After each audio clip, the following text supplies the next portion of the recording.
The blood-red gown felt like a shroud. Arya stood at the stone altar, her hands ice-cold despite the summer heat pressing down on the clearing. 200 wolves watched in absolute silence. She could smell their tension, their fear, their relief that it wasn't them standing here. Kale faced her, and she forced herself to meet his eyes. Silver. Cold as winter frost. Empty as a grave. He was beautiful in the way a blade was beautiful, sharp, dangerous, merciless. Dark hair, brutal jaw, shoulders that spoke of violence barely leashed. The alpha of Shadow Peak Pack. The wolf who'd torn through 3 territories in as many years. The monster her father had promised her to. Steady, she whispered to herself. Her wolf whimpered inside her, wanting to run, to fight, to do anything but stand here and accept this. But there was no choice. There had never been a choice. 3 weeks ago, her father had called her into his study. The Shadow Peak Alpha has agreed to our terms, he'd said, not looking at her. Just shuffling papers on his desk like he was discussing crop rotations. You'll bond with him at the next full moon. Arya's stomach had dropped. Father, It's done, Arya. His voice was flat. Final. Kale wants peace between our packs. This marriage ensures it. You should be honored. Honored? The word tasted like ash. You're selling me. I'm saving lives. Finally, he'd looked at her, and there was nothing in his eyes. No love. No regret. Just calculation. You're an Omega. Low ranking. No particular skills. But you can give us this. You can be useful for once. Useful. Like she was a tool. A thing. What if I refuse? Her father had smiled, and it was worse than his indifference. Then Shadow Peak attacks at dawn, and every death is on your conscience. Your choice, daughter. It wasn't a choice. It was a noose disguised as a wedding vow. We begin, Elder Thorn announced, his voice carrying across the clearing. The ceremony was ancient, unchanged for centuries. Words in the old tongue that spoke of bonds and blood, of pack and permanence. Arya barely heard them. Her pulse hammered in her ears. Kale's scent, pine and smoke and something darker, wrapped around her like a warning. He hadn't spoken to her. Not once since she'd arrived at Shadow Peak territory yesterday. Just looked at her with those cold eyes and walked away. The vows, Elder Thorn prompted. Kale's voice was deep, controlled. I claim you as mate. My protection, my territory, my bond. Her turn. Arya's throat was dry. I accept your claim. Your protection, your territory, your bond. Lies. All of it lies wrapped in tradition. The mark, the elder said, and Arya's wolf began to panic. This was it. The moment that would chain her forever. Kale stepped closer. His hand came up to cup her jaw, tilting her head to expose her throat. His touch was warm, almost gentle, and somehow that made it worse. Look at me, he said quietly. The first words he'd spoken directly to her. She met his eyes. Still cold. Still empty. This will hurt, he murmured, so low only she could hear. Don't scream. Don't give them the satisfaction. Then his mouth was on her throat. The first pressure of his teeth was expected. The pain that followed was not. It was like lightning and fire and razors all at once. Like her soul was being torn out through her skin. Normal mating marks hurt, but this was agony on a level she couldn't comprehend. Black spots danced across her vision. Don't scream. Don't scream. She bit down on her lip until she tasted blood. Her knees buckled. Kale's arm locked around her waist, holding her upright, his teeth still buried in her throat. Something was wrong. She could feel it in her bones, in her blood. This wasn't right. Mating marks didn't feel like dying. Through the haze of pain, she heard gasps from the crowd. Murmurs of confusion, then fear. Kale released her throat and stepped back. Arya swayed. She lifted shaking fingers to her neck and they came away stained with blood, but there was something else. Something dark spreading under her skin. Black veins, like ink in water, radiating from the bite. Crawling up her throat, across her jaw. What? Her voice broke. What did you? The world tilted. Her legs gave out completely. Strong arms caught her before she hit the ground, but she could barely feel them. The darkness was spreading inside her now, cold and invasive and wrong. Kale lowered her carefully to the stone altar. His face was still expressionless, but something flickered in those silver eyes. Regret?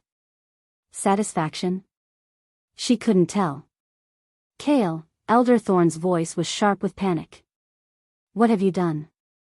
The crowd pressed closer.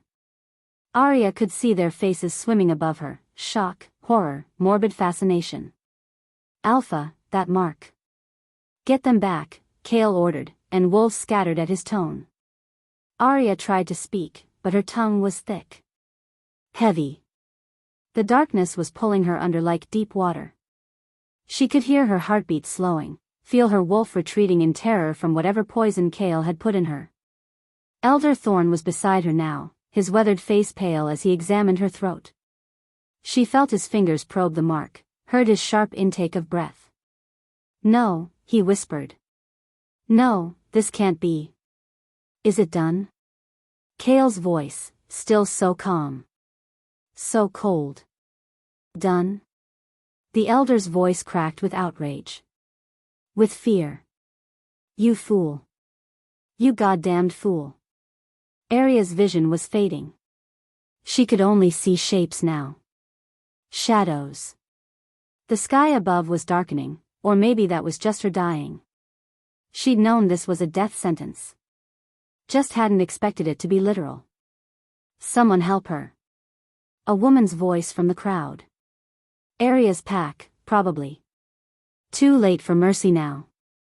No one touches her, Kale said, and it was law. Elder Thorn bent close to Arya's ear. She felt his breath, heard his words even as consciousness slipped away. That's not a mating mark, child, he whispered, and his voice shook with horror. That's a blood bond. He's condemned her. Condemned. The word followed her down into darkness. The last thing she saw was Kale standing above her, tall and merciless and untouchable, backlit by the setting sun. His face was carved from stone, revealing nothing. He'd known.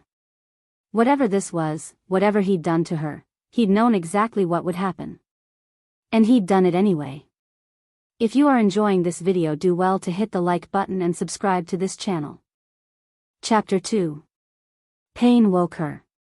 Arya gasped, her hand flying to her throat. The mark burned like a brand, pulsing with heat that made her eyes water. She was in a bed, not hers.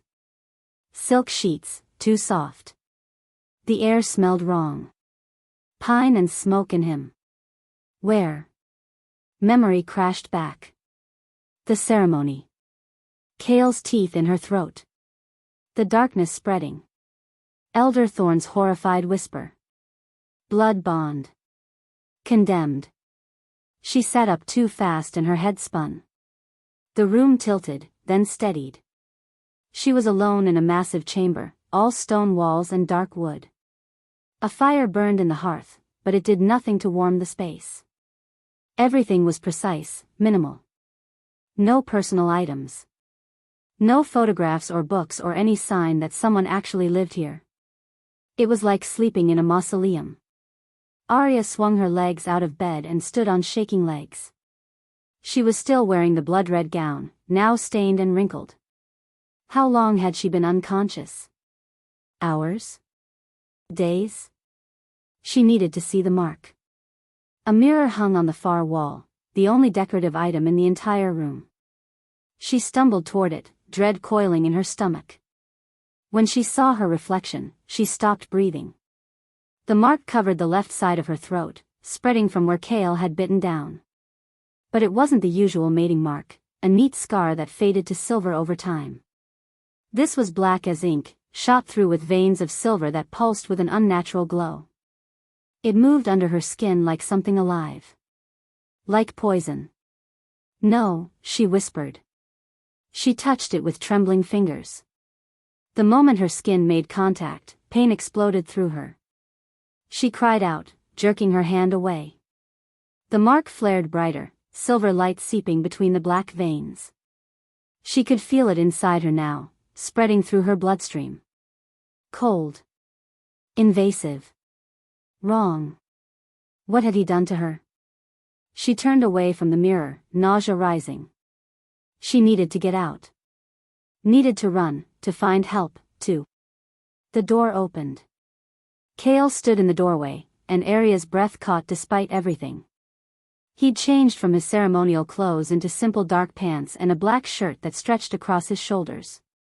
His silver eyes found hers immediately, assessing. Clinical. "You're awake," he said. Not a question. Just a statement of fact. "What did you do to me?" Her voice came out stronger than she felt. He stepped inside and closed the door behind him. The lock clicked. Arya's pulse jumped.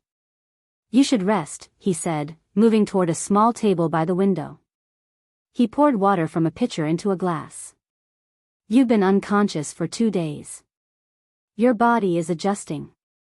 Adjusting to what? She stayed by the mirror, keeping distance between them. That's not a normal mating mark. Everyone saw it. Elder Thorne called it a blood bond. Kale's jaw tightened, but his expression remained neutral. He set the glass down without drinking. "Thorne talks too much. Then tell me what it really is." "No." The flat refusal hit her like a slap. "No? You mark me with something that makes me pass out for 2 days and you won't even explain. You're alive." He turned to face her fully, and the intensity in his gaze made her step back. "That's all that matters." "Alive?" Arya laughed, but there was no humor in it. "I can feel this thing inside me. It's like ice in my veins. Like something's crawling under my skin." "What is it? What did you put in me?" "You're my mate now." His voice was hard. Final. "You're mine. That's all you need to know." Rage flared hot in her chest, burning through the fear. "I'm not a possession. I'm not something you can claim and lock away and refuse to. You are exactly that." He moved toward her, and despite herself, Arya backed up until her spine hit the wall. "You agreed to the bond. You spoke the vows. It's done. I didn't agree to this." She gestured to her throat. "I agreed to a normal mating bond, not whatever this is." Kale stopped a few feet away. Something flickered in his eyes, too fast for her to read. "You agreed to be mine. The specifics don't matter. The specifics are killing me. You're not dying." "How do you know?" She pushed off the wall, anger overriding self-preservation. "You won't tell me what this is, you won't explain why it feels like poison, you won't." She stopped. Because Kale had moved closer, close enough that she could feel the heat radiating from him. Close enough to see the tension in his shoulders, the tightness around his mouth. Up close, he looked tired. Strained. Like he hadn't slept in days. "It's not poison," he said quietly. "It's a bond. Stronger than normal, yes. But it won't kill you." "Then what will it do?" He didn't answer. Just looked at her with those cold silver eyes that revealed nothing. Arya wanted to hit him. Wanted to scream. Wanted to demand answers until he broke. But she could see it wouldn't work. He was like the stone walls around them, immovable. Unfeeling. "I want to go home," she whispered. "This is your home now. I want to see my family. My pack." "No." The word was absolute. Arya's wolf snarled inside her, wanting to fight, but she felt so weak. So tired. You can't keep me prisoner here. I can do whatever I want. He said it simply, like stating a fact. You're my mate. My responsibility. Mine to protect. Protect? She laughed bitterly. From what? Kale's expression darkened. For a moment, she thought he might actually answer. Then he turned away. You need rest. I've been resting for 2 days. Then rest more. He moved toward the door. Wait. He paused, hand on the doorknob, but didn't turn around. Aria's throat tightened. She hated how desperate she sounded, but she needed something. Anything. Please. Just tell me why. Why this mark? Why me?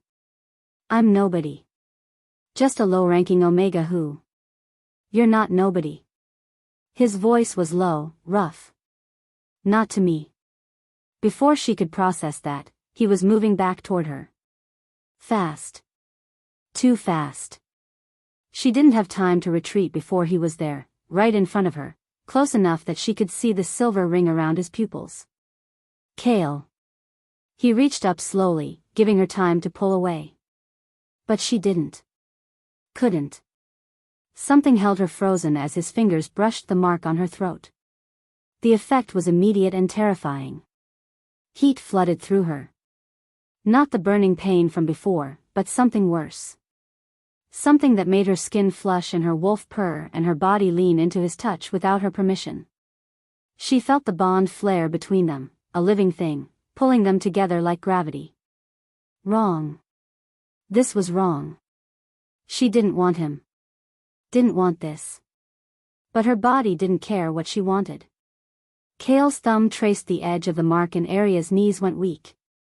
She grabbed his forearm to steady herself, felt the muscle beneath her fingers, felt her own pulse racing. Stop, she managed, but her voice was breathless. Unconvincing. His eyes had darkened, pupils dilating. He was affected too, she could see it in the tension of his body, the way his breathing had changed. But his expression remained controlled. Always controlled. You feel it, he said. Not a question. I don't, but she did. God, she did. The bond was singing between them, demanding. Her wolf wanted to bare her throat, wanted to submit, wanted things Arya absolutely did not want. She shoved against his chest. Get away from me. For a long moment, he didn't move. Just looked at her with an intensity that made her heart race for entirely different reasons. Then, slowly, he stepped back. The loss of contact was both relief and agony. The bond screamed at her to close the distance, to touch him again. She dug her nails into her palms until it hurt. You can't fight it, Kale said. His voice was rough now, less controlled. The bond will only get stronger. I hate you. Something passed over his face, too quick to read. I know. He turned and walked to the door. Opened it. Paused. There's food in the cabinet. Water by the window. Clothes in the wardrobe. His tone was back to neutral. Commanding. Don't try to leave. The door locks from the outside. You're locking me in? Disbelief and fury warred in her chest. For your own protection. I don't need. But he was already gone.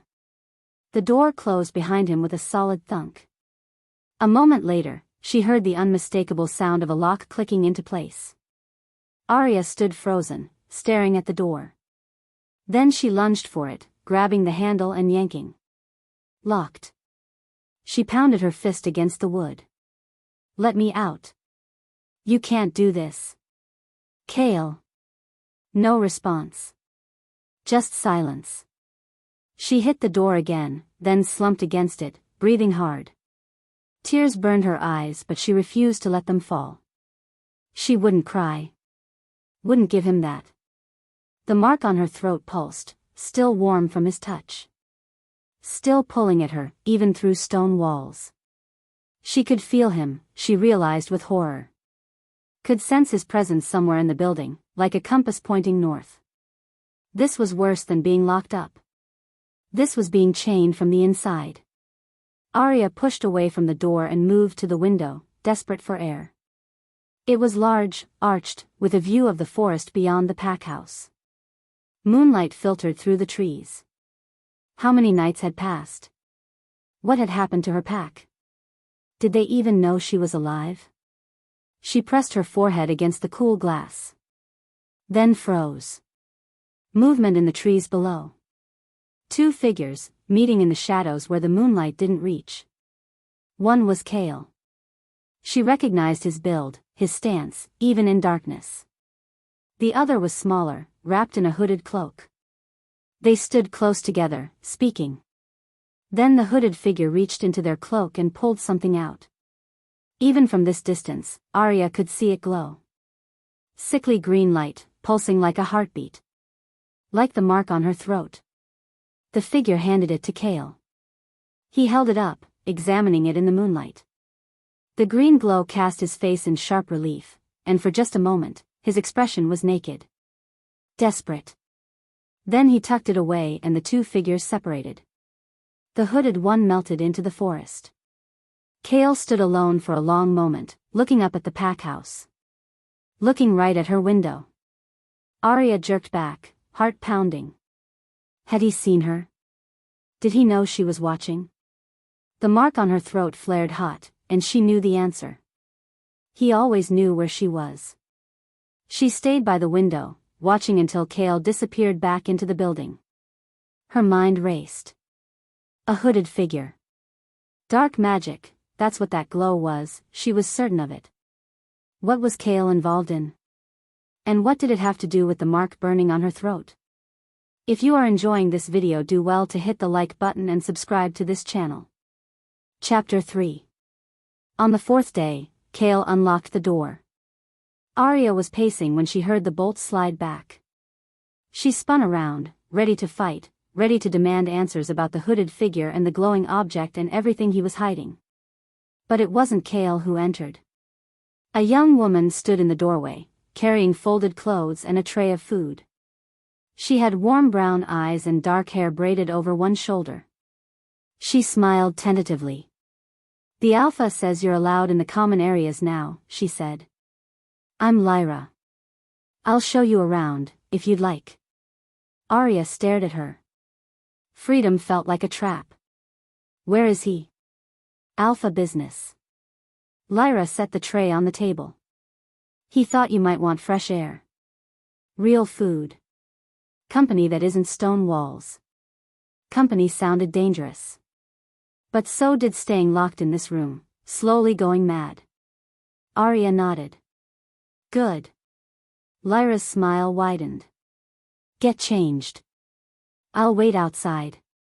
The clothes were simple, jeans, a soft sweater. Normal things. Arya dressed quickly, hyper-aware of the mark on her throat. She tried covering it with her hair, but the black veins had spread. They traced up behind her ear now, visible no matter how she arranged her hair. When she stepped into the hallway, Lyra was leaning against the wall. Her eyes went immediately to the mark. Something flickered in her expression, pity? Fear? But she recovered quickly. "Come on. I'll give you the tour." The pack house was enormous. Stone corridors opened into vast common rooms with high ceilings and massive fireplaces. Wolves moved through the spaces, talking, laughing, living their lives. Normal pack life. But the moment Arya appeared, conversation stopped. Every eye turned to her. To the mark on her throat. Then, as if choreographed, they looked away. Whispers started immediately, low voices, not meant for her to hear but loud enough that she caught fragments. Blood bond. Never seen one before. Dangerous, binding herself to him. Already doomed. Arya's hands clenched into fists. She kept her chin up, her expression neutral, but inside her wolf was snarling. These weren't her pack. They owed her nothing. But their judgment still cut. Lyra touched her arm gently. "Ignore them. They're scared. Of me? Of what you represent. Lyra guided her through the common room toward a doorway that led outside. Come on. Gardens are better anyway. The gardens were beautiful, wild roses and herbs, stone paths winding through carefully tended chaos. Arya breathed in the scent of living things and felt some of the tension leave her shoulders. Better? Lyra asked. Better. Arya sat on a stone bench. Why are you being nice to me? Lyra settled beside her. Because you look like you need a friend. And because I know what it's like to be an outsider here. You're Shadow Peak Pack. By adoption, not birth. My family was killed in a territory dispute when I was 14. Kale took me in. She plucked a blade of grass, twisting it between her fingers. He's not what people think, you know. He's not just the cold alpha everyone sees. Arya's laugh was bitter. He locked me in a room for 4 days. To protect you. From what? Lyra was quiet for a long moment. Then, carefully, from himself. From what's happening to him. She stopped, shook her head. It's not my place to say. Everyone keeps saying that. Frustration bled into Arya's voice. No one will tell me anything. They just stare at this mark and whisper and treat me like I'm already dead. That mark. Lyra's voice dropped. She glanced around, making sure they were alone. That mark means you're bound to his fate. If he falls, you fall with him. Ice settled in Arya's stomach. What does that mean? Fall how? I don't know exactly. But I've heard stories about blood bonds. They're forbidden for a reason. They tie two souls together in ways that aren't natural. Ways that destroy both people eventually. Destroy how? Lyra. A sharp voice cut across the garden. A male wolf stood at the edge of the path, tall, scarred, radiating authority. One of Kale's lieutenants, probably. Alpha wants a report. Now. Lyra stood immediately.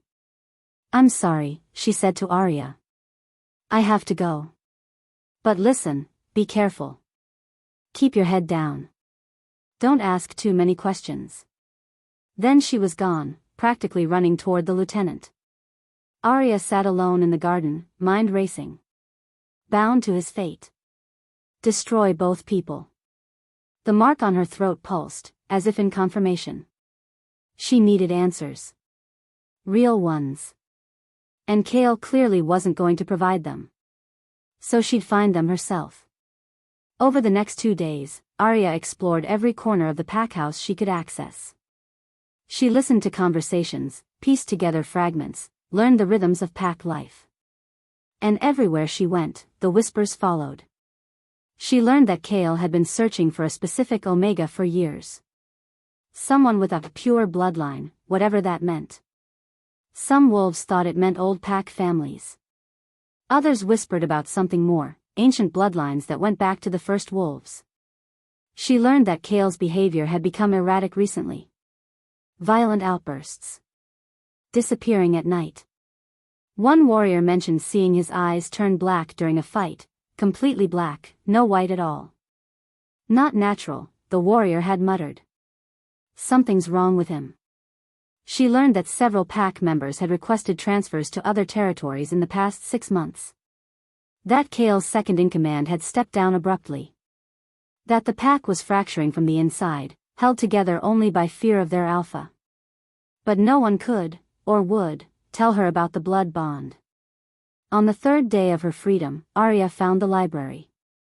She'd been exploring the East Wing, where fewer wolves ventured. The corridors here were older, the stone darker. She turned a corner and nearly missed it, a door set into the wall, almost invisible in the shadows. Something drew her to it. The mark on her throat warmed, as if sensing something beyond. The door was unlocked.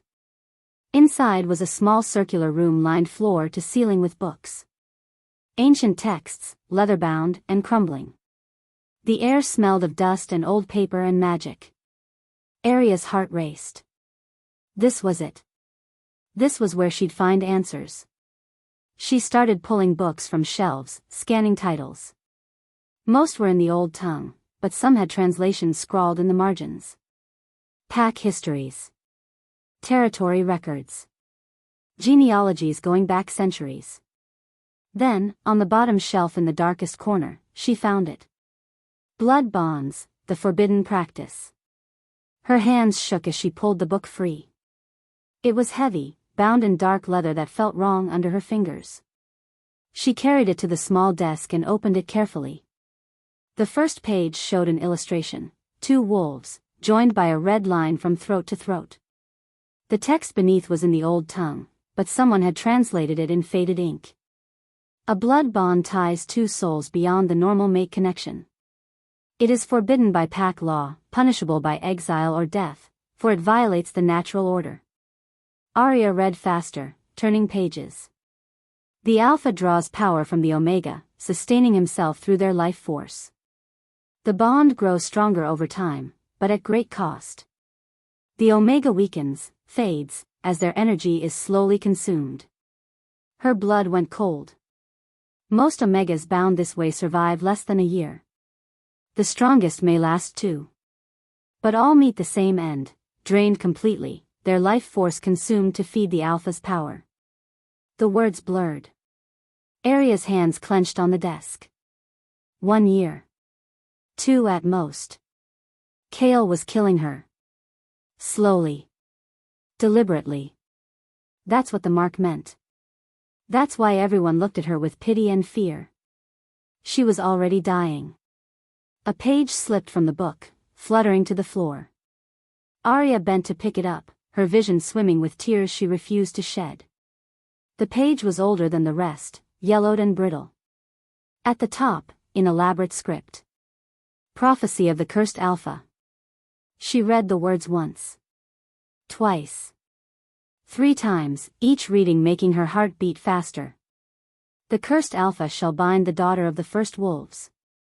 Only her sacrifice will break the chains, or both shall perish in shadow. Blood for blood, life for life. The choice is hers alone, salvation or destruction. Daughter of the first wolves. Arya's hands were numb. First wolves. The original pack, the ones from legend. The bloodline that supposedly carried the moon goddess's blessing. Pure bloodline. That's what he'd been searching for. That's why he'd forced this bond. Not because he wanted a mate. Not because he felt anything for her. Because she was a sacrifice. The door behind her creaked open. Arya spun around, heart hammering, the prophecy clutched in her hand. Kale stood in the doorway. His silver eyes found the book immediately, then the page in her hand. His expression went carefully blank. You weren't supposed to find this room, he said quietly. What am I? Her voice shook. What is daughter of the first wolves? What sacrifice? He stepped inside, closing the door behind him. Put the page down. Answer me. Arya. You're killing me. The words exploded out of her. That's what this mark does. You're draining my life to sustain yourself. The book says I have a year. Maybe 2. And then I die. Did you know that when you marked me? Did you know? Kale's jaw clenched. Yes. The admission hit her like a physical blow. She stumbled back against the desk. Why?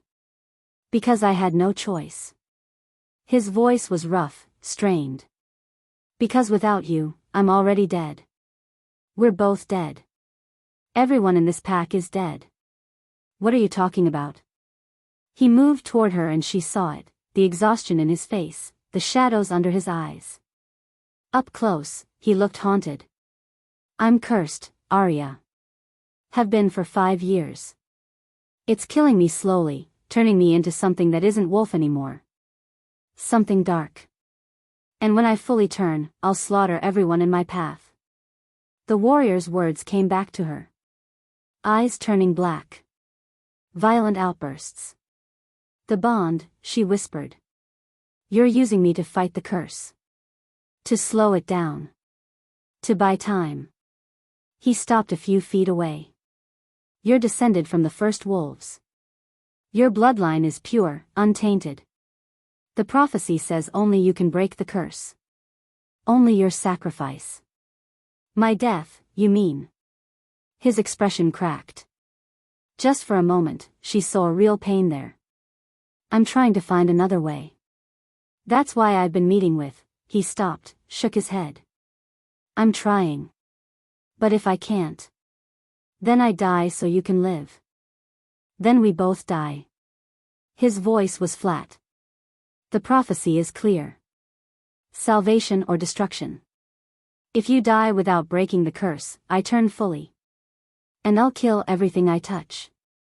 Arya looked down at the page in her hands. The choice is hers alone. What choice? She demanded. You didn't give me a choice. You forced this bond, locked me up, used me like. I know. The words were raw. I know what I am. What I've done to you. But I'm out of options and out of time. In 3 months, maybe less, the curse will consume me completely.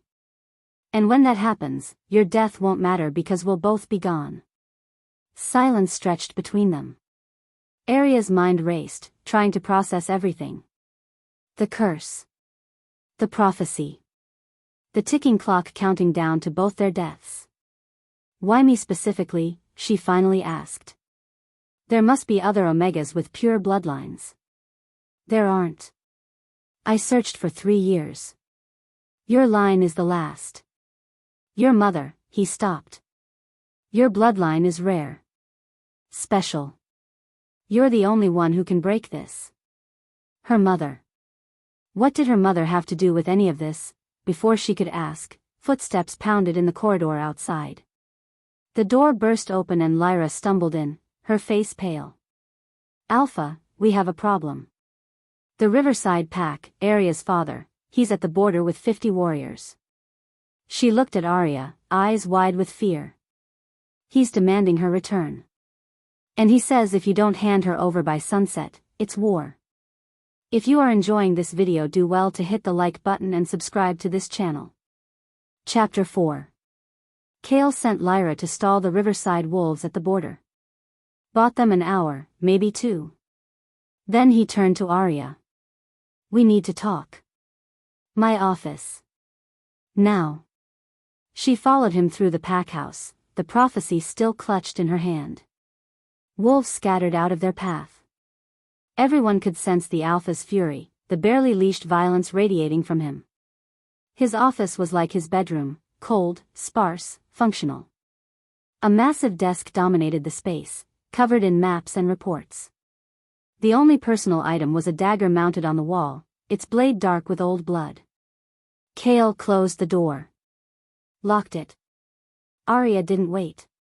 She slammed the prophecy onto his desk hard enough to make paper scatter. Tell me everything, she demanded. No more lies. No more half-truths. I want the whole story, and I want it now. He looked at the prophecy, then at her. Something shifted in his expression, the cold mask cracking to reveal exhaustion underneath. Sit down. I'll stand. Arya. Tell me. For a long moment, he just looked at her. Then he moved to the window, staring out at the forest. When he spoke, his voice was flat. Controlled. But she could hear the strain beneath. 5 years ago, I killed a wolf named Marcus in territorial combat. It was a fair fight. He challenged me, lost. That's pack law. Arya waited. What I didn't know was that Marcus had a mate. A witch named Morena. Powerful. Old. The kind of magic that predates pack law. His hands clenched on the windowsill. She came to me 3 days after I killed him. Offered me a chance to bring him back through dark magic. I refused. So she cursed you. So she cursed me. He turned to face her. She said I'd taken her mate, so she'd take everything from me. My humanity. My control. My pack. She put something in me, something dark that feeds on violence, on rage. Every day, it gets stronger. And every day, I get weaker. Aria's throat tightened.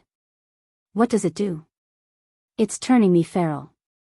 Not the normal kind, not just losing control during a full moon. This is different. Permanent. I can feel it eating away at everything that makes me human. My wolf is taking over completely, but it's not my wolf anymore. It's something else. Something that only wants to kill. He moved to his desk, pulled out a drawer, and removed a small mirror. He set it in front of her. Look at my eyes. Really look. Arya stepped closer, peering into his face. At first, his eyes looked normal, silver, cold, calculating. Then she saw it. A thin ring of black around each pupil, bleeding into the silver like ink in water. It's spreading, Kale said quietly.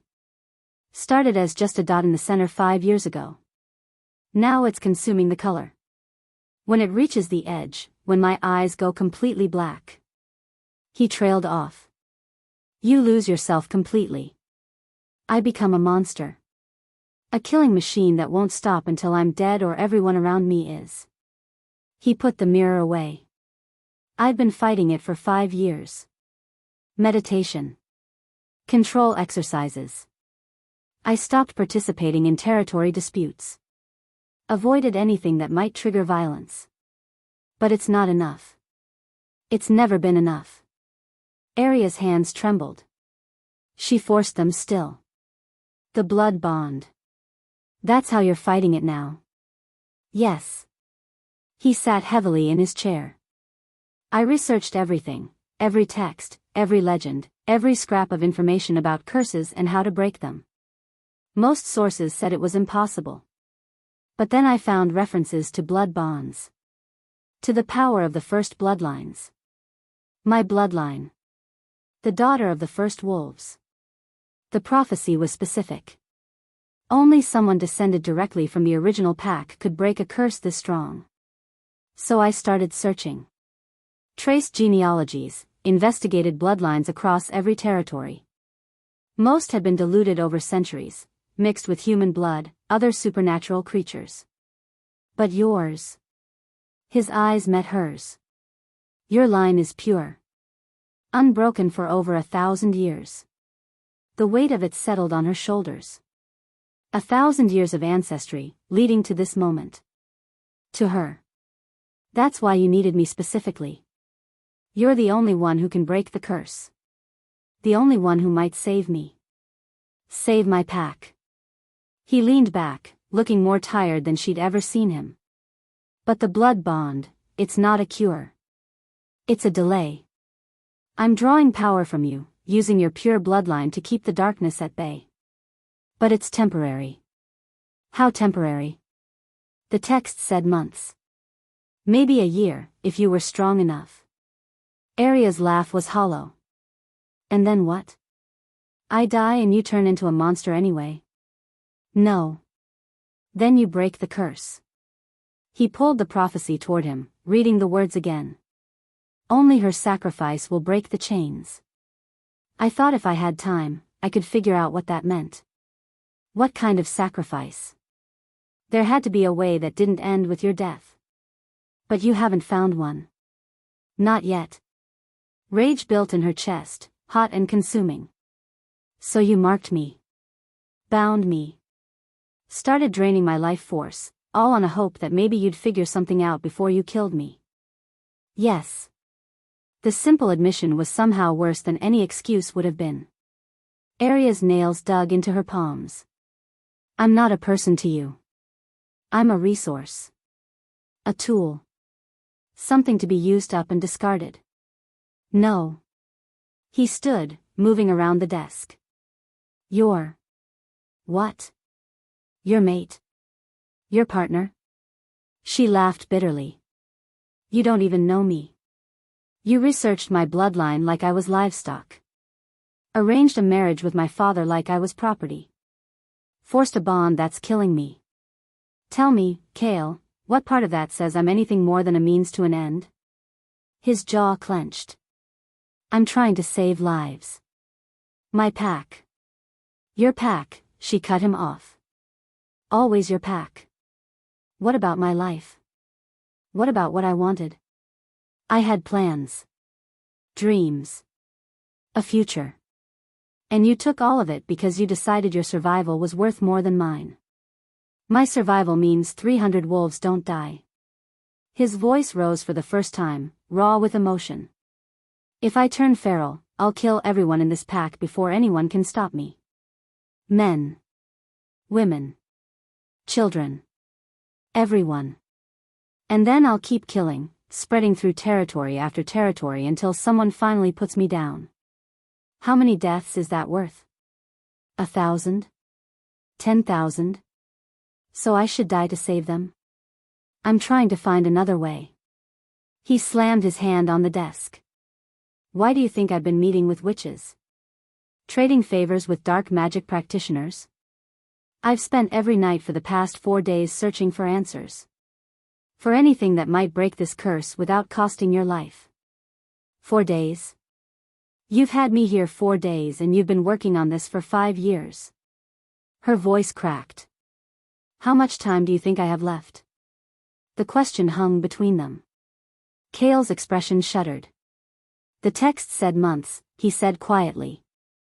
But you're draining me faster than expected, aren't you? That's why everyone looks at me like I'm already dead. That's why the mark has spread so much in less than a week. He didn't answer. Didn't need to. The truth was written in his face. Arya felt something inside her crack open. All the fear, the rage, the desperate hope that maybe this was all a mistake, it shattered. She was going to die. In weeks or months, she'd fade away, her life consumed to fuel his survival. I was never supposed to matter, she whispered. Tears burned her eyes but she refused to let them fall. My father told me I was expendable. That I was finally useful. I thought he was just being cruel. But he was right. I'm just a battery. A sacrifice. Something to be used up. Arya. Don't. She held up a hand. Don't pretend you care. Don't pretend this is anything other than what it is. You needed something from me and you took it. At least have the decency not to lie about it now. Cale moved toward her and she backed away, holding up both hands. Don't touch me. The bond, I can't think when you touch me.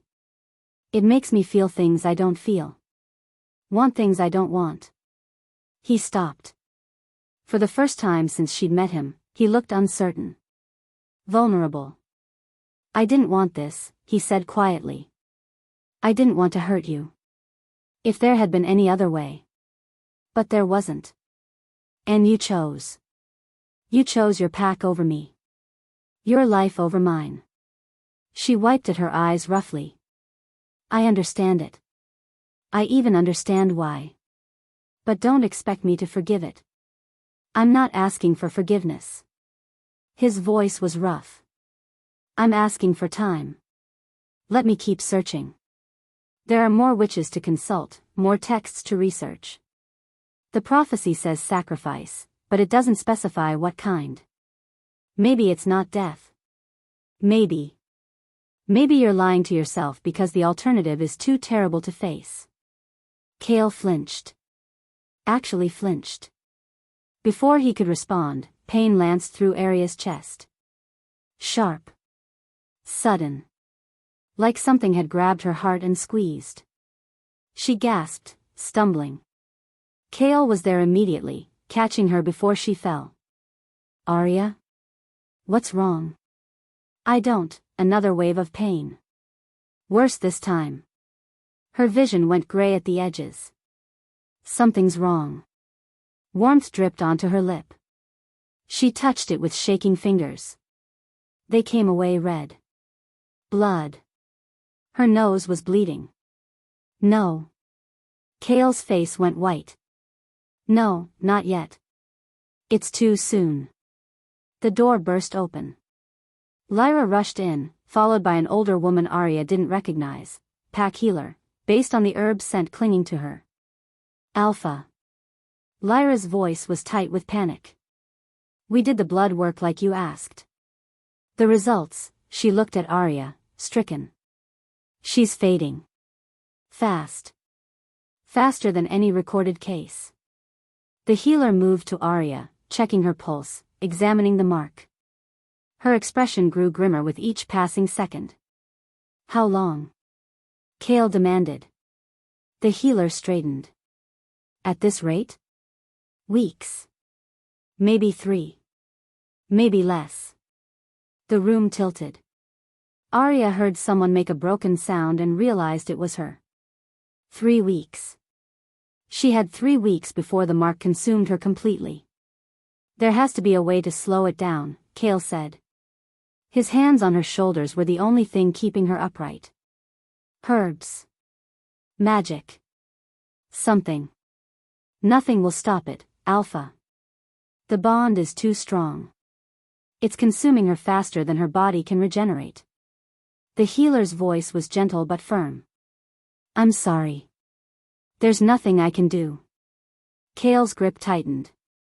Arya felt his heart racing against her back, felt the bond flaring between them, his fear, her terror, all tangled together. 3 weeks, she whispered. I'll fix this. His voice was raw. I'll find a way. I promise. But they both knew the truth. Promises meant nothing against a curse 5 years strong and a prophecy written in ancient blood.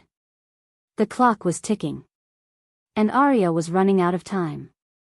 If you are enjoying this video, do well to hit the like button and subscribe to this channel. Chapter 5. Arya spent the next 2 days in bed, too weak to stand for more than a few minutes at a time. The mark had spread further. Black veins traced across her collarbone now, creeping toward her heart. Every breath felt like work. Every heartbeat a little slower than the last. Kale stayed. He pulled a chair beside her bed and sat there, working through stacks of papers and ancient texts.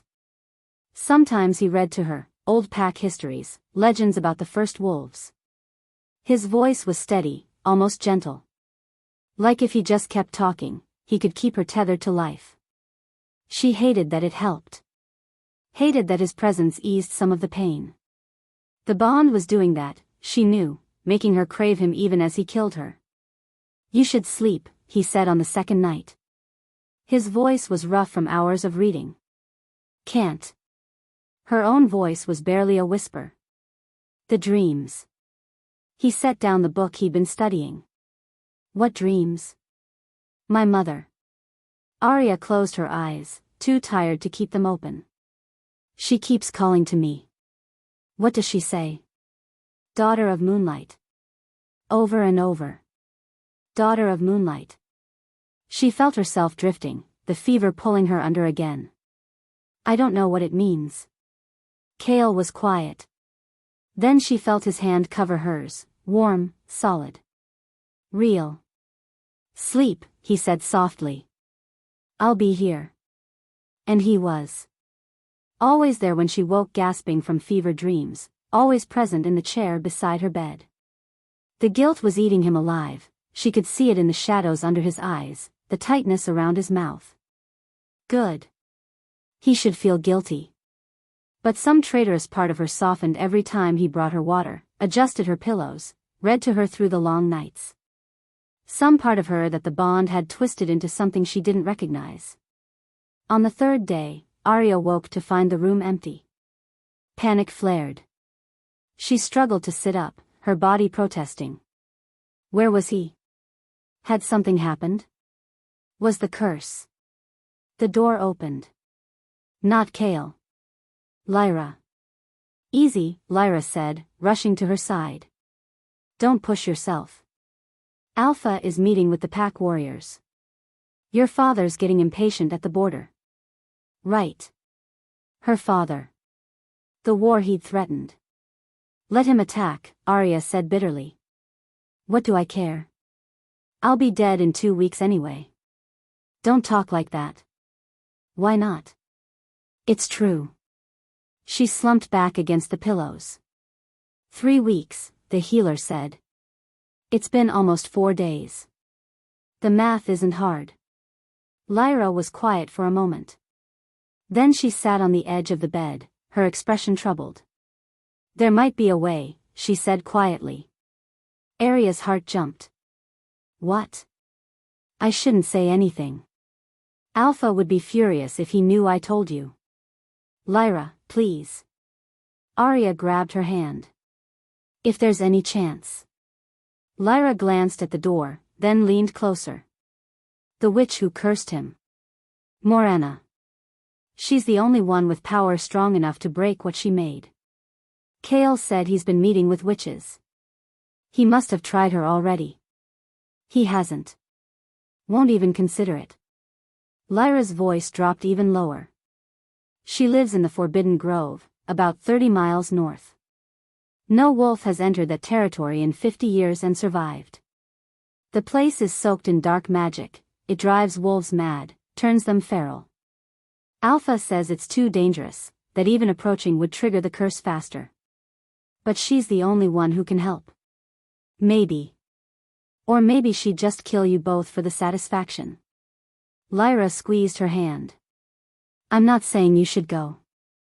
I'm just saying, there might be an option Alpha isn't considering because he's too afraid of losing control. Before Arya could respond, footsteps approached. Lyra stood quickly, smoothing her expression. Kale entered, and his eyes went immediately to Arya. Assessing. Always assessing. You're awake, he said. Lyra was keeping me company. His gaze shifted to Lyra, suspicious. She met his eyes steadily. I should get back to my duties, Alpha. She nodded to Arya. Feel better. When she was gone, Kale moved to the chair. He looked exhausted, more so than yesterday. The black rings in his eyes had spread. You need to rest, Arya said. The curse. I'm fine. You're not. I can see it spreading. How long before? It doesn't matter. He cut her off. Finding a cure for you is the priority. Why? The question burst out of her. Why do you care so much? You barely know me. You said yourself I'm just. You were never just anything. The words were fierce, raw. I made a terrible choice. I did a monstrous thing to you. But that doesn't mean I don't. He stopped, jaw clenched. I'm going to fix this. By doing what? We're out of time and you know it. There are still options to explore. More texts to research. I have contacts reaching out to. Morana. Kale went very still. What? The witch who cursed you. She's the only one with power strong enough to break it. You know that. Lyra told you. It wasn't a question. His voice had gone cold. Don't blame her. I have a right to know all my options, even the ones you've decided are too dangerous. The Forbidden Grove will kill us both before we get within a mile of Morana. Maybe. Or maybe we'd actually get answers instead of sitting here watching me die. Kale stood abruptly, pacing to the window. I won't take you there. I won't risk the curse consuming me before we even reach her. Do you understand what would happen? I'd turn feral with you right there, defenseless. I'd kill you myself. You're killing me anyway. Arya pushed herself up, ignoring the way the room spun. At least this way there's a chance. A real chance, not just you reading old books and pretending you'll find something new. Arya. I'm going. The decision crystallized as she spoke. With or without you. If I'm dying anyway, I'd rather die trying to save myself than waiting here for the end. You can barely stand. Then I'll crawl. She swung her legs out of bed. Immediately, her vision grayed. She gritted her teeth, refusing to show weakness. Kale was there in an instant, hands on her shoulders. Stop. You'll hurt yourself. I'm already hurt. I'm already dying. She looked up at him, saw her own desperation reflected in his face. Please. If you won't do it for me, do it for your pack. You're 300 wolves who'll die if you turn feral. This is the only real option and you know it. His hands tightened on her shoulders. For a long moment, he just stared at her. Then, quietly, even if we make it to Morana, she'll demand a price. And it won't be gold or favors. Witches like her, they take pieces of you. Memories. Years of your life. Parts of your soul. I don't care. You should. Why? What do I have to lose that you haven't already taken? The words hit him like a blow. He flinched, releasing her. Arya used the moment to stand. Her legs shook but held. She took one step toward the wardrobe where her clothes were. Then another. If you go alone, you'll die before you reach the grove, Kale said behind her. Then come with me. Silence. She pulled clothes from the wardrobe with trembling hands, jeans, a sweater, boots. Started dressing, even though it took every ounce of strength she had. The witch will demand a price, Kale said again. From both of us. I heard you the first time. And you're still willing? She turned to face him. I have 2 weeks left. Maybe less. What price could be worse than that? Something shifted in his expression. Resignation. Determination. Fear. We leave at dusk, he said. The grove is less dangerous in darkness, the magic there feeds on light. We'll take supplies for 3 days. If we're not back by then, we will be. He didn't look convinced. But he nodded. They left through the back entrance of the packhouse as the sun touched the horizon. Kale had prepared packs with supplies, water, food, weapons. He'd strapped a silver dagger to his belt, another to his calf. For the things that live in the grove, he'd explained. Silver works when claws don't. Arya's hands shook as she adjusted her own pack. Weakness dragged at her limbs, but adrenaline kept her moving. 2 weeks. She had 2 weeks. This had to work. They made it to the forest edge before Lyra appeared. She stepped out of the shadows, and Arya's relief at seeing her faded when she saw the expression on the other woman's face. Not concerned. Not worried. Knowing. You shouldn't have come here, Alpha, Lyra said softly. Kale's hand went to his dagger. Lyra? What?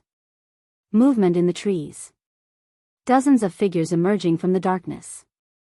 Arya's wolf screamed a warning, but she was too weak to shift, too slow to run. The figures surrounded them, not wolves. Something else. Their eyes glowed red in the growing darkness, reflecting no light, no life. Just hunger. She's been waiting for you, Lyra continued. Her voice had changed, older, layered with power that made Arya's mark burn. Morana knew you'd come eventually. Knew the bond would force your hand. You've been working for her. Kale's voice was deadly calm. This whole time. Someone had to guide you to the grove. Someone you'd trust. Lyra, or whatever wore her face, smiled. She says to come willingly, and the creatures will let you pass. Fight, and they'll tear you apart before you take 3 steps. The red-eyed creatures pressed closer. Hundreds of them, Arya realized. Surrounding them completely. Their forms were wrong, too tall, limbs bent at unnatural angles. The smell of rot and dark magic made her gag. Kale's hand tightened on his dagger. Arya felt the curse flare in him, his eyes flashing black for just a moment before he controlled it. If we go with you, you'll take us to Morana? He asked. She's waiting. The thing wearing Lyra's face gestured toward the deeper forest. Toward the forbidden grove. The question is whether you're brave enough to face her. Arya looked at Kale. Saw the calculation in his eyes, the terrible choice. Fight here and die, or walk into the trap and maybe, survive. His hand found hers. Squeezed once. We go, he said. The creatures parted, forming a path through the darkness. And with the mark burning on her throat and death waiting in 2 directions, Arya stepped forward into the grove. If you are enjoying this video, do well to hit the like button and subscribe to this channel. Chapter 6. The Forbidden Grove was alive. Not in the way normal forests were alive, with birdsong and rustling leaves and the quiet breath of growing things. This was different. Wrong. The trees moved when Arya wasn't looking directly at them. Shadows pooled in places sunlight should reach. The air tasted of copper and old magic, thick enough to choke on. The red-eyed creatures led them deeper, never speaking, never quite solid. Arya's mark burned hotter with every step, like it recognized this place. Like it belonged here. Kale stayed close, his hand never leaving his dagger. She could feel the curse pressing against him, the grove's dark magic feeding it, making it stronger. His eyes flickered black more frequently now. Minutes between episodes instead of hours. They were running out of time. The path opened into a clearing, and Arya stopped breathing. A cottage stood in the center, but calling it a cottage felt wrong. It was too perfect, too deliberate. Stone walls covered in night-blooming flowers that shouldn't exist. Windows that reflected nothing. A door made of wood so dark it seemed to swallow light. And standing in front of it, waiting, was the most beautiful woman Arya had ever seen. She looked young, maybe 30, with pale skin and dark hair that fell to her waist like a waterfall of shadows. Her dress was simple, deep green, but it moved like living silk. Her eyes were the color of amber, warm and ancient and utterly merciless. Morana. Kale, she said, and her voice was honey and poison mixed together. It's been so long. 5 years, isn't it? You look terrible. Kale's hand tightened on his dagger. Morana. Still angry about the curse, I see. She tilted her head, studying him like he was an interesting insect. You killed my mate. Did you expect me to simply forgive you? It was a fair fight. Pack law. Pack law. She laughed, and the sound made the trees shudder. What do I care for pack law? Marcus was mine. You took him. So I took your future. Her gaze shifted to Arya, and everything went cold. And look. It brought you right where I wanted you. Arya's wolf cowered. Every instinct screamed to run, to submit, to do anything to escape that terrible attention. Hello, daughter of moonlight, Morana said softly. The fever dream words. Her mother's words. Arya's throat closed. You know me, she whispered. Of course I know you. Morana moved closer, graceful as a cat. I've been watching you your entire life, waiting for this moment. Waiting for him to find you. For the prophecy to unfold exactly as I designed it. Kale stepped between them. Stay away from her. Oh, Alpha. So protective now. Where was that protection when you marked her? When you started draining her life? Morana's smile was cruel. You've done more damage to her than I ever could. What do you want? Kale's voice was hard. We came here for a deal. Name your price. Direct. I appreciate that. Morana circled them slowly, and the red-eyed creatures watched from the trees. But first, let me tell your mate what she really is. She deserves to know, don't you think? Before she makes any bargains. Arya found her voice. What are you talking about? You're not just any Omega, child. You're the last living descendant of the moon goddess's first daughter. The original bloodline, completely pure, untouched by time or dilution. Morana stopped in front of her. Your blood can break any curse. Heal any wound. It's the most powerful substance in the supernatural world. And you never even knew. The words didn't make sense. Couldn't make sense. I'm nobody. Just a low-ranking Omega. Is that what your father told you? Morana's laugh was bitter. Of course it is. Easier to control you if you believed you were worthless. Easier to hide what you really are. Kale's voice was strained. Get to the point. The point, Alpha, is that I orchestrated everything. Morana's amber eyes glittered. Every single piece. I didn't curse you randomly. I cursed you specifically, knowing you were ambitious enough, desperate enough, to search for a cure. Knowing you'd eventually find the old texts. The prophecy. The truth about the first bloodlines. Arya's head spun. You wanted him to find me? I needed him to find you.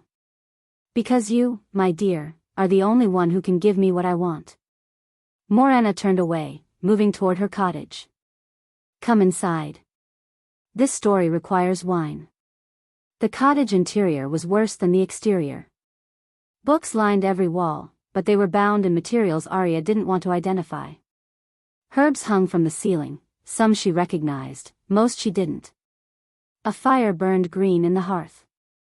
The furniture looked normal enough, but shadows moved underneath it. Morana poured 3 glasses of dark red wine. She handed one to Arya, one to Kale. Neither of them drank. Smart, Morana said, sipping her own. Trust nothing in a witch's home. Good instincts. She settled into a chair, crossing her legs. 23 years ago, your father came to me seeking power. He was Beta of the Riverside Pack, ambitious but weak. He wanted to be Alpha. Wanted strength, respect, fear. Arya's hands clenched on the untouched wine glass. I told him I could give him what he wanted. For a price. Morana's voice went cold. The price was a piece of the moon goddess's heart, a crystallized fragment of pure divine power. I'd been searching for it for centuries. And I'd finally found it. Where? Kale asked. With Arya's mother. Morana looked at Arya, and for the first time, something like sympathy flickered in her eyes. Your real mother. Not the woman who raised you. Your birth mother was the guardian of the artifact, a powerful witch who'd protected it for generations. I offered your father a deal, bring me the artifact, and I'd give him the power he craved. No. No, this couldn't be true. He killed her, Arya whispered. My father killed my mother. Murdered her in cold blood while she slept. Took the artifact. Took you, a baby barely 6 months old, and claimed you as his own daughter from a previous relationship. Morana set down her wine glass. I gave him his power. He rose to Beta, became respected, feared. And I took the artifact. Arya felt like the ground was disappearing beneath her feet. Everything she knew, her entire life, was a lie. Her father wasn't her father. Her mother had been murdered. She was descended from the moon goddess herself. But then you lost it, Kale said. His voice was tight, controlled. The artifact. That's why you cursed me. To force us here. Very good, Alpha. Morana smiled without warmth. 10 years ago, your father stole it back. I don't know how, my wards should have prevented it. But he took the artifact and hid it somewhere even I can't locate. I've spent a decade searching. Failed every time. She stood, moving to the fireplace. The green flames cast strange shadows across her face. That's where you come in, daughter of moonlight. Your father will give you the artifact. He might refuse me. Might refuse Kale. But he won't refuse his daughter on her deathbed. You want me to steal from him. Arya's voice was hollow. I want you to take back what he stole from me. What he murdered your mother to obtain. Morana turned to face them. Here's my bargain. Bring me the moon goddess's heart, and I'll break Kale's curse completely. No more darkness. No more feral transformation. And I'll sever your blood bond safely. You'll live, he'll live, everyone's happy. And if we refuse? Kale asked. Then I let nature take its course. You turn feral in approximately 3 days. She dies in 2 weeks. Both your packs go to war. Hundreds die. Maybe thousands. Morana shrugged. Your choice. Silence filled the cottage. Arya could hear her own heartbeat, feel the mark pulsing on her throat. 2 weeks. 3 days. The math was brutal. How do we know you'll keep your word? Kale demanded. You don't. But what choice do you have? Morana's smile was sharp. I could kill you both right now if I wanted. Instead, I'm offering salvation. All you have to do is retrieve one small artifact from a man who murdered for it. Should be easy for an alpha and his dying mate. Arya's mind raced. Her father, not her father. A murderer. A thief. The man who'd called her worthless, expendable, had stolen her from her real mother's corpse. He's at the border, she said. Her voice sounded distant, like it belonged to someone else. With 50 warriors. Demanding my return. Convenient, Morana purred. Almost like fate, isn't it? This is insane. Kale's eyes flashed black. You're asking us to start a war. I'm asking you to take back what's mine. How you accomplish that is your concern. Morana moved toward Arya, close enough to touch. But I'll warn you, the artifact is powerful. Your father will have it heavily guarded. And he'll know what you want the moment you ask for it. He's not stupid. Then how? You're clever. Figure it out. Morana's hand came up to cup Arya's face, and her touch burned like ice. You have 3 days before Kale's curse consumes him completely. 2 weeks before the bond kills you. Use your time wisely, daughter of moonlight. Kale grabbed Arya's arm, pulling her away from Morana's touch. We're leaving. We'll consider your offer. There's nothing to consider. Morana's voice followed them as they moved toward the door. You'll bring me the artifact or you'll both die. Those are your only options. They stepped outside. The red-eyed creatures were still there, watching. Waiting. The path will open for you, Morana called from the doorway. Return here within 3 days, with the artifact, or don't return at all. Arya started walking, needing distance, needing air that didn't taste of dark magic. Kale followed close behind, his hand on her back, steadying, protective. They made it to the edge of the clearing before Morana's voice drifted out one last time, soft and terrible. Oh, and Arya?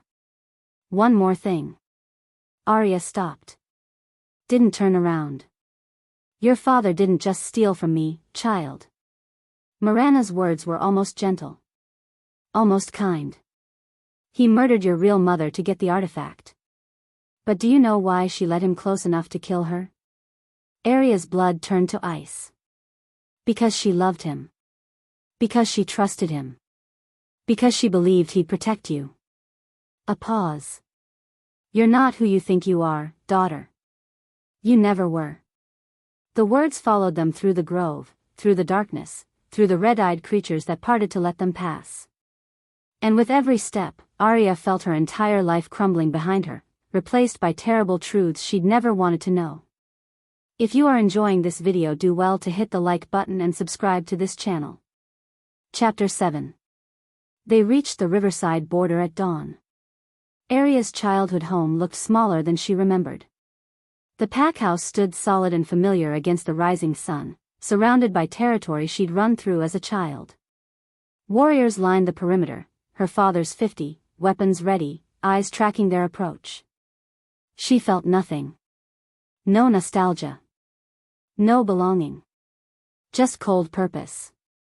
Kale walked beside her, and she could feel how hard he was fighting.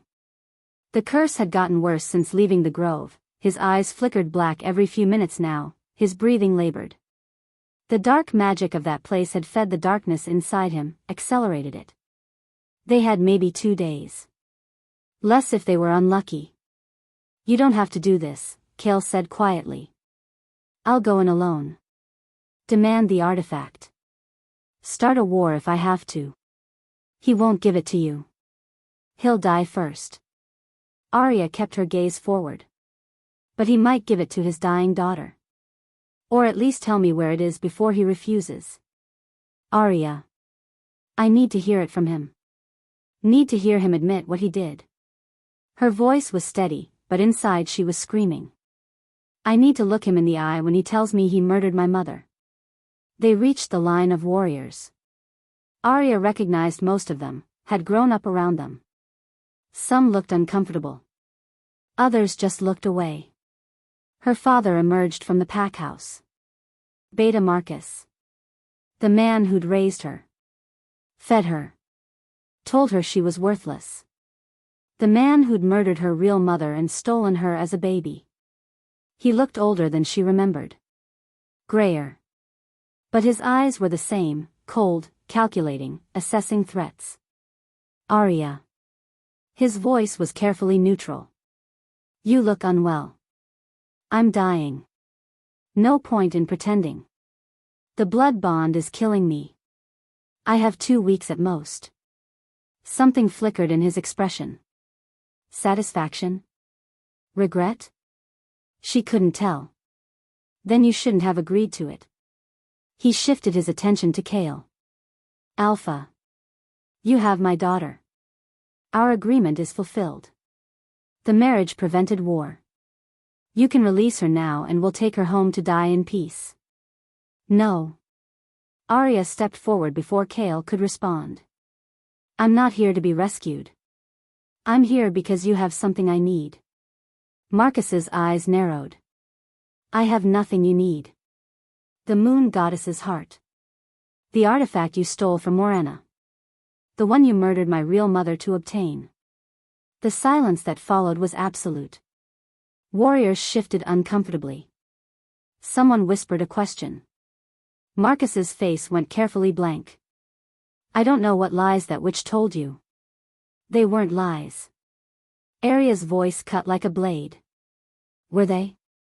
My mother, my real mother, was the guardian. You killed her. Took the artifact. Took me. Made a deal with Morena for power and then betrayed her too. She told you that? Marcus's laugh was harsh. And you believed her? A witch who's been trying to steal that artifact for centuries. I believe her because it makes sense. Because it explains everything. Arya moved closer. It explains why you always treated me different. Why I was expendable when your real children weren't. Why you were so quick to trade me to Kale. You were useful. I was stolen property. The words exploded out of her. You murdered my mother and stole me like I was an object. So don't stand there and pretend you did it out of love or duty. You did it for power. You've always done everything for power. Marcus's jaw clenched. For a long moment, he just stared at her. Then, slowly, he nodded.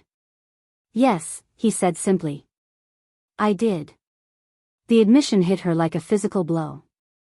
Some part of her had still hoped Morena was lying. That there was some explanation, some justification. But there wasn't. Your mother was powerful, Marcus continued, his voice flat. Guardian of the moon goddess's heart. I met her during a territory negotiation. She lived on neutral ground, protecting the artifact.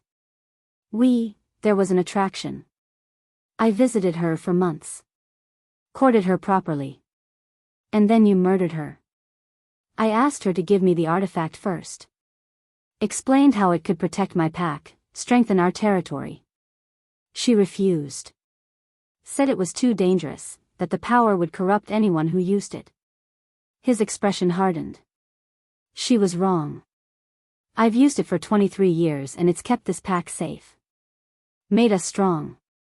Protected hundreds of wolves. By murdering an innocent woman.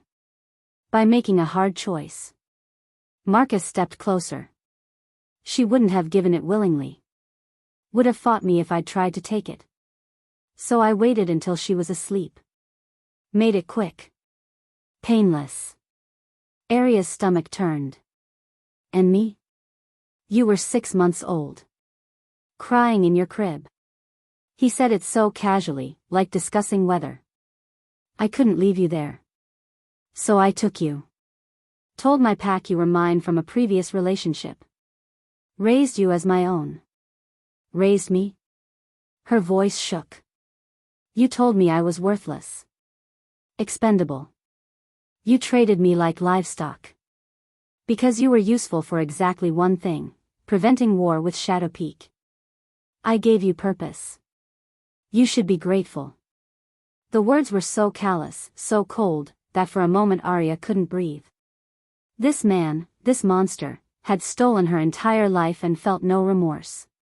Where is it? Kale's voice cut through the tension. His eyes were black, fighting back to silver with visible effort. The artifact. Where? Marcus turned his attention to the Alpha. You wanted to break your curse. Morena told you she'd help if you brought it to her. Yes. No. Marcus's voice was hard. That artifact is the only thing keeping this pack protected. Without it, we're vulnerable. Weak. Every rival pack in the region will attack the moment they sense the power is gone. Then strengthen your warriors, Arya said. Build better alliances. Find another way. There is no other way. For the first time, emotion cracked through Marcus's control. Do you understand what I've sacrificed for this pack? What I've done to keep them safe? Your mother's death wasn't personal, it was necessary. And I won't let her sacrifice be meaningless by giving away the artifact now. Her sacrifice? Arya's laugh was hollow. You murdered her. That's not sacrifice. Call it what you want. The result is the same. Marcus crossed his arms. You can't have the artifact. Even if it means you die. Even if it means war. This pack comes first. Kale moved forward, darkness radiating from him. Then we'll take it by force. Try it, Alpha. You'll be dead before you reach the pack house. Marcus gestured, and 50 warriors raised weapons. You're outnumbered and cursed. This isn't a fight you can win. Arya felt the hopelessness crushing down. They'd come all this way, learned terrible truths, and it didn't matter. Marcus wouldn't give them the artifact. Would let her die rather than compromise his pack's safety. And the worst part? She understood it. Hated it, but understood it. One life versus hundreds. Her death versus the pack's survival. The same calculation Marcus had made with her mother. The same choice he'd made 23 years ago. Please. The words scraped out of her throat. I'm your daughter. You're a witch's child I took pity on. Marcus's voice was final. Go back to Shadow Peak. Die with your mate. I'm sorry, but this is how it has to be. He turned away. And Kale's control shattered. The curse exploded through him, sudden, violent, complete. His eyes went pure black, no silver remaining. His body convulsed, bones cracking as his wolf tried to force through. But this wasn't a normal shift. This was wrong. Claws extended, too long, too sharp. His jaw elongated, fangs protruding. But he was stuck between forms, neither man nor wolf. Something else. Something feral. A roar tore from his throat that made every wolf present cringe. Kale. Arya reached for him, but he moved too fast. His clawed hand lashed out, catching her shoulder and throwing her back. She hit the ground hard, gasping. The warriors attacked immediately. 3 of them, trying to subdue him before he killed someone. Kale moved like death itself. His claws tore through the first warrior's throat. Blood sprayed. The second warrior got his arm ripped off. The third managed to slash Kale's side before getting his skull crushed against a tree. Screams. Chaos. More warriors rushing forward. Stop. Marcus's voice boomed. Don't kill him, contain him. But containing Kale was impossible. He was pure violence, pure rage.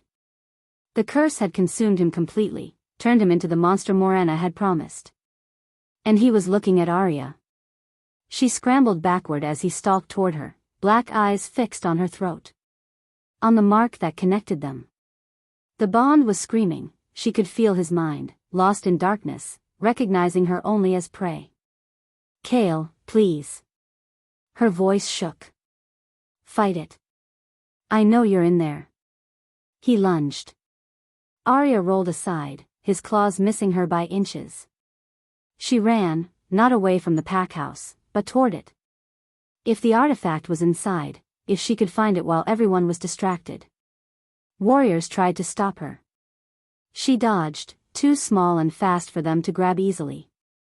Behind her, Kale's roar echoed again, followed by more screams. She burst through the pack house doors. Inside was chaos, pack members fleeing, children being rushed to safety. No one stopped her as she ran up the stairs, taking them two at a time. Marcus's office. That's where he'd keep it. Where he'd keep anything precious. The door was locked. Arya slammed her shoulder against it, once, twice. On the third hit, the wood splintered. The office was exactly as she remembered, neat, organized, clinical. A desk with papers. Bookshelves. A locked cabinet in the corner. She grabbed a letter opener from the desk and wedged it into the cabinet lock, prying until it broke. Inside were documents, weapons, money. And in the back, wrapped in black cloth, something that pulsed with power. Arya pulled it free. Unwrapped it. The moon goddess's heart was beautiful. A crystal the size of her fist, perfectly clear, but with light moving inside it, silver and gold swirling together. It pulsed like a real heart, warm against her palms. Power radiated from it in waves, making her mark burn, making her wolf bow. This was what her mother had died protecting. What Marcus had killed for. Footsteps pounded up the stairs. Marcus's voice, furious, "Stop her." Arya ran to the window, tucked the crystal inside her shirt, and jumped. She hit the ground hard, rolled, kept moving. Warriors were everywhere, torn between stopping her and stopping Kale's rampage. She used the chaos, slipping between bodies, heading for the forest. Arya. Marcus's voice boomed behind her. You've killed us all. Do you hear me? Without that artifact, rival packs will destroy us. You've condemned your entire pack. Guilt tried to stop her. Tried to make her turn back. But she kept running. And when Kale fully turns, he'll kill you first. Marcus screamed. That's what feral wolves do, they kill their mates. Behind her, cutting through all other sounds, came a roar that made her blood freeze. Kale. Hunting her. Coming for her. She ran faster, the crystal burning against her skin, her father's words echoing in her ears. You've killed us all. Maybe she had. But she wasn't stopping now. Chapter 8. Arya ran until her lungs burned and her legs screamed for mercy.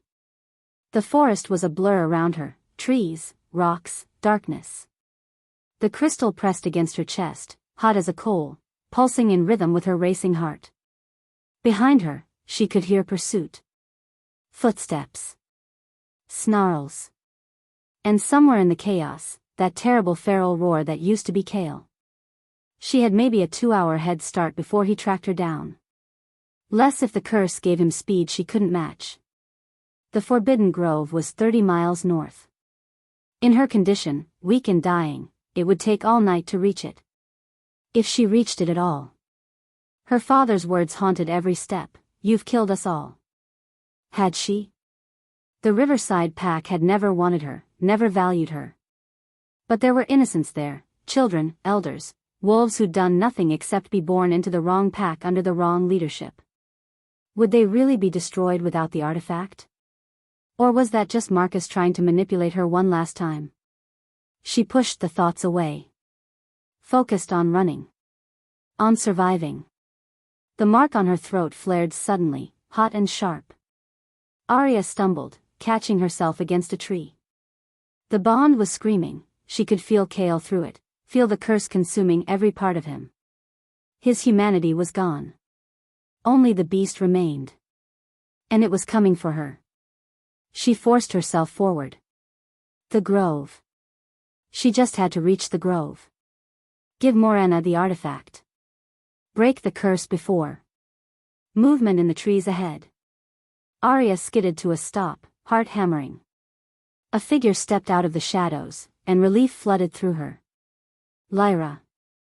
Thank God, Arya gasped. Lyra, Kale's turned feral. We need to. She stopped. Because Lyra wasn't alone. A dozen wolves emerged from the forest, surrounding her. Shadow Peak warriors, their eyes hard. And behind them, moving with predatory grace, was the thing that used to be Kale. He was barely recognizable.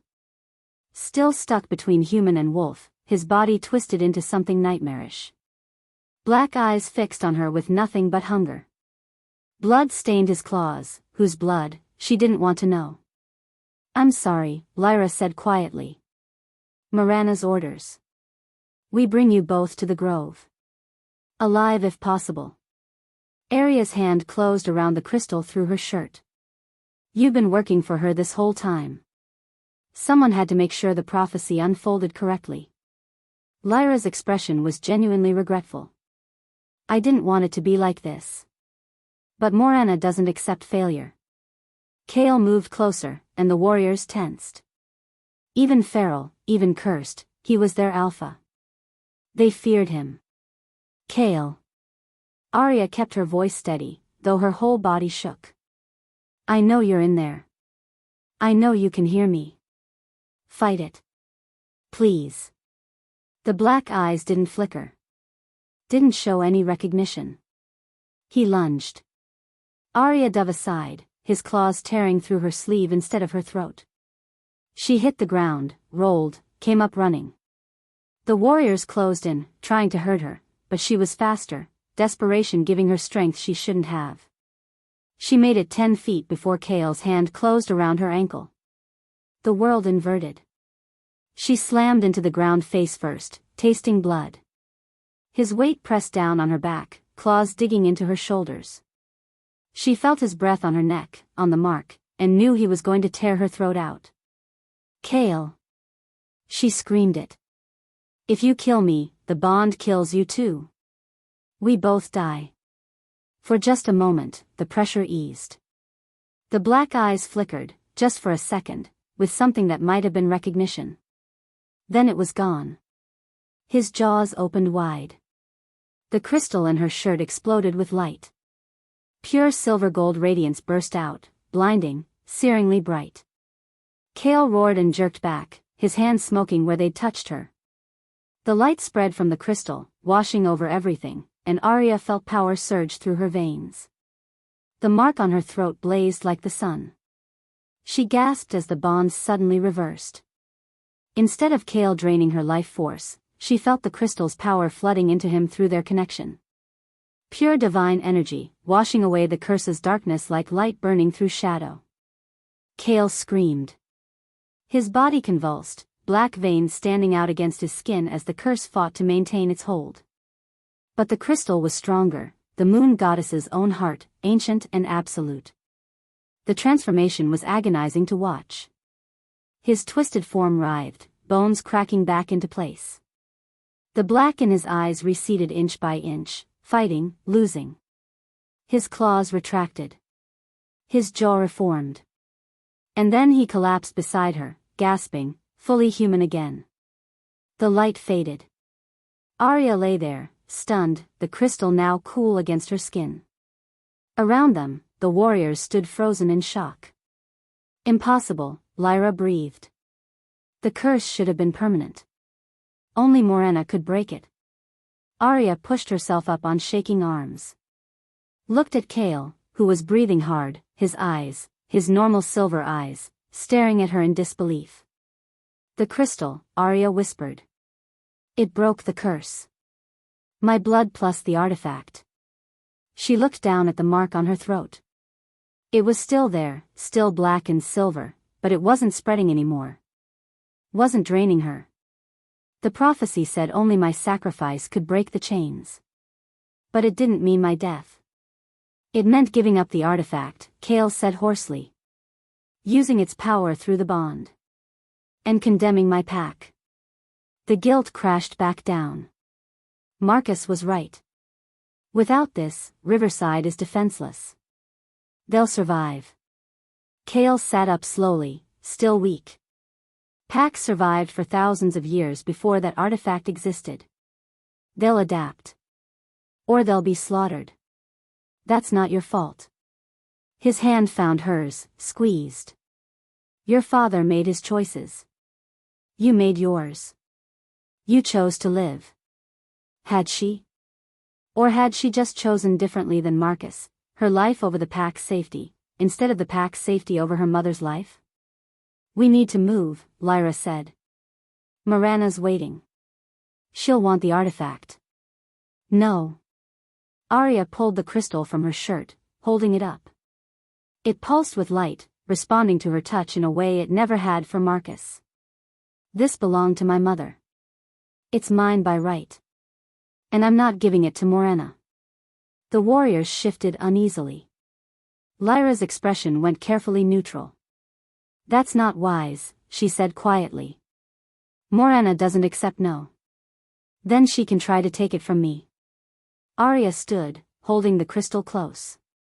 Power hummed through her veins, the artifact recognizing her bloodline, her heritage. I'm the daughter of the first wolves. The last guardian. This is my responsibility now. Arya, Kale rose beside her, still unsteady. Morana will come for it. For you. Let her come. The words surprised her with their certainty. I'm done being used. Done being a pawn in everyone else's games. This artifact is staying with me. For a long moment, no one moved. Then Lyra smiled, a real smile, not the forced ones from before. Good, she said. It's about time someone stood up to her. The warriors around them shifted again, and Arya realized with shock that they were standing down. Lowering weapons. Watching their alpha, waiting for his decision. You're free, Lyra continued. All of you. Morana's hold breaks when you refuse her. I should know, I refused her 3 years ago. That's why I was really helping you. Not for her. For you. But you said. I lied. To everyone. Including Morana. Lyra's grin was fierce. Someone had to make sure the prophecy came true the right way. And you just did it. You broke the curse, kept the artifact, and chose your own fate. That's power Morana can't touch. Arya looked at Kale. At the warriors. At the crystal pulsing in her hand. What now? She asked quietly. Kale's expression was complex, relief, exhaustion, something that might have been pride. Now we go home. Build something new. Together. The Riverside Pack. Will make their own choices. As will we. He cupped her face gently, thumb tracing the mark on her throat. You saved me. Saved yourself. That's enough. Was it? Arya wasn't sure. But standing there, holding her mother's legacy, with Kale alive and human beside her, she felt something she hadn't felt in weeks. Hope. We should move, one of the warriors said. Morana will feel the curse break. She'll know. Let her know, Arya said. Let her come if she wants. But this artifact stays with its rightful guardian. They started walking, not toward the grove, but toward Shadow Peak. Toward home. Behind them, the forest seemed to hold its breath. And somewhere in the darkness, Arya swore she heard Morana's laughter, not angry, but amused. Well played, daughter of moonlight, the wind seemed to whisper. Well played indeed. The mark on Arya's throat pulsed once, warm and permanent. A true mate bond now, freely chosen. Not a curse. Not a death sentence. A beginning. 3 weeks later. Arya stood on the balcony of the Shadow Peak packhouse, watching the sun set over the forest. The crystal rested in a warded box in her room, safe, hidden, protected by spells Lyra had helped her craft. The mark on her throat had settled into silver and black, beautiful in its own way. She no longer felt it draining her. Instead, it connected her to Kale, his emotions, his presence. A bond she was learning to accept.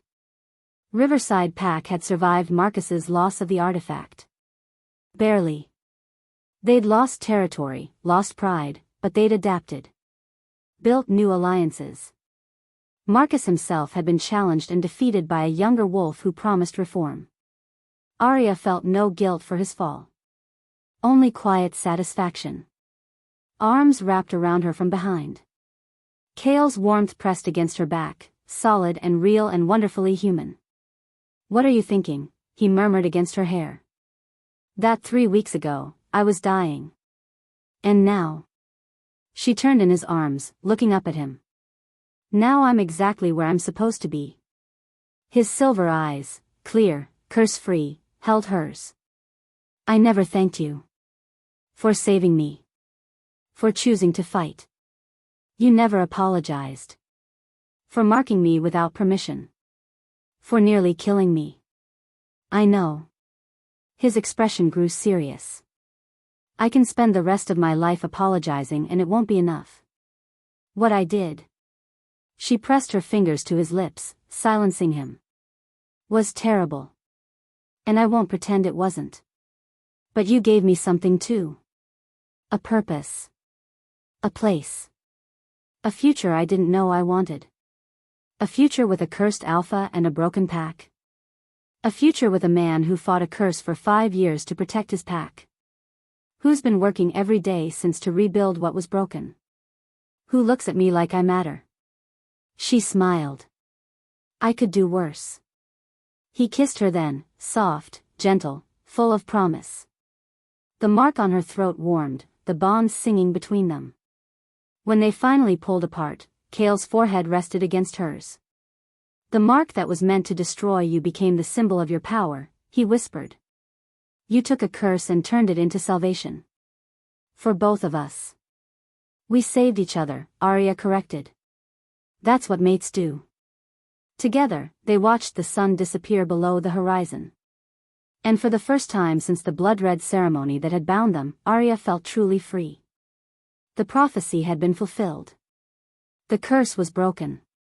The artifact was safe. And they had rewritten their fate. I know you enjoyed this video. Don't forget to like this video and subscribe to this channel. If you have thoughts you would love to share, do well to drop it in the comments section below and share this video to family and friends. The end.